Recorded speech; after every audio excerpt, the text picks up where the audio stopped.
A cidade acorda, a cidade dorme, e nesse ciclo diário vai formando sua identidade. Histórias são contadas há décadas, histórias verdadeiras, histórias não tão verdadeiras assim e histórias inventadas.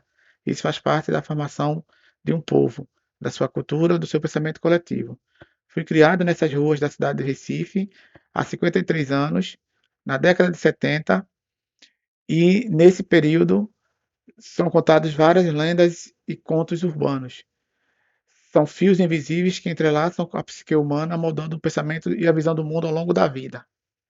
Uma dessas lendas era conhecida como a lenda da perna cabeluda, que botava medo nas crianças, e foi uma das primeiras que me influenciou.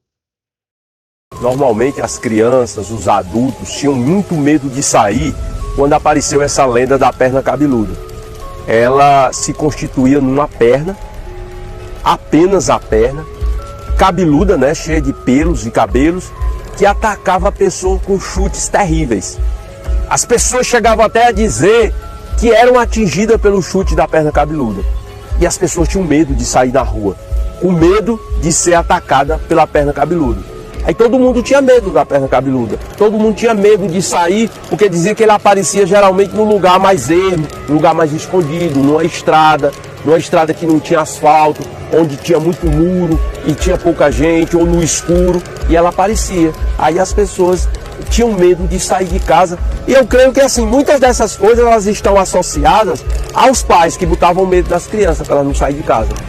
Aí a gente não sabe até que ponto o imaginário popular criava a situação. E a gente também não sabe até que ponto a própria entidade espírita aparecia naquele momento. Podia ser uma entidade querendo fazer uma comunicação. Podia ser uma entidade querendo pedir ajuda. E aí o medo era tão grande que as pessoas não queriam falar. Você sabe que, por exemplo, quando uma pessoa amputa uma perna, essa perna é sepultada como se fosse um indivíduo. Então as pessoas, a perna ela é amputada e depois ela vai para o cemitério e é sepultada como se fosse a pessoa. Ou vai para um local e tal, um ossário e tudo. Mas é isso que eu estou dizendo, né? A perna, o órgão, a mula sem cabeça. Geralmente, quando você falta qualquer órgão, as pessoas têm medo, né? O espírito da pessoa que morreu e tinha perdido a perna, sei lá. É que nem a história do espírito como se fala, o pirata da perna de pau, né? Que a gente não sabe se existiu ou não. Ele era um pirata muito forte, muito terror, mas ele tinha uma perna de pau. Quer dizer, como é que aquele cara ia brigar e tinha aquela força e tudo, né? São coisas do inexplicável, né? Que pouca gente pode associar como verdadeiro ou não. Foi, mas veio bater aqui. Outra lenda que me afetou e me pôs medo foi a lenda da loira do banheiro, mais conhecida como Mulher do Algodão. Uma mulher loira, alta e branca, que se vestia de branco, com algodão na boca, no nariz e nos ouvidos. Assombrava as crianças que cabulavam aulas, e também as transeuntes em praças, jardins e parques. Não fazia mal a ninguém, mas botava medo, nos fazia sonhar, de ter insônia, pesadelos e principalmente medo de ir ao banheiro vazio nas escolas, ou passar em algum lugar sem muito movimento. Esta era a loira do banheiro. Uma lenda que me botava medo era a lenda do Papa Figo. De acordo com os relatos dos moradores, o Papa Figo ele cometia um tipo de atrocidade não por prazer, mas para curar uma doença terrível que afetava seu sangue e que o deixava abatido e deformado, com o surgimento de chagas asquerosas. Conforme a tradição, o remédio para a misteriosa síndrome seria comer fígado de criança. E quanto mais gorduchinha e corada ela fosse, melhor seria. Há relatos de que o Papa Figo tinha um ajudante que atraía as crianças até ele para que ele pudesse se alimentar do fígado. E após matar a criança, ele deixava dinheiro para que a família pudesse providenciar o enterro. Uma lenda muito conhecida na minha infância era a do palhaço Risadinha, ou mais conhecido como Palhaço do Coqueiro, que era no bairro do Janga, na cidade de Paulista. Havia um grande palhaço, muito famoso nas suas atuações e prestigiado por todos os seus colegas de circo. Esse mesmo palhaço também tinha um filho que muito o admirava, tanto que quis seguir os mesmos passos do pai.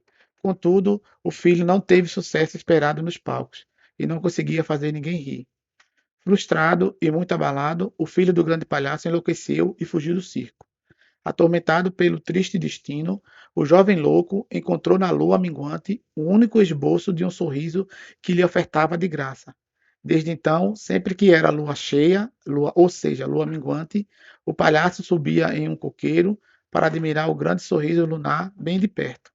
Mas quando a nuvem cobria a lua, o jovem encantado descia do coqueiro para buscar outros sorrisos. Quando encontrava alguém, ele começava a fazer palhaçada sem graça. Caso a pessoa não lhe mostrasse um sorriso, ele a hipnotizava e a espancava até ver um sorriso no seu rosto, ou a matava por não ter o sorriso tão desejado. Para compreender o poder dessas narrativas populares, é possível traçar uma analogia com a obra Sobre Verdade e Mentira no Sentido Extramoral, de Friedrich Nietzsche. Ele argumentava que muitas vezes a verdade é moldada pela perspectiva do indivíduo e pela sociedade em que vive. Para ele, a verdade não era uma entidade objetiva e universal, mas sim um construto humano moldado por poder, interpretação e contexto. As lendas urbanas são histórias muitas vezes criadas e espalhadas por comunidades locais. Elas podem conter elementos de verdade, mas geralmente são exageradas, distorcidas e completamente fictícias.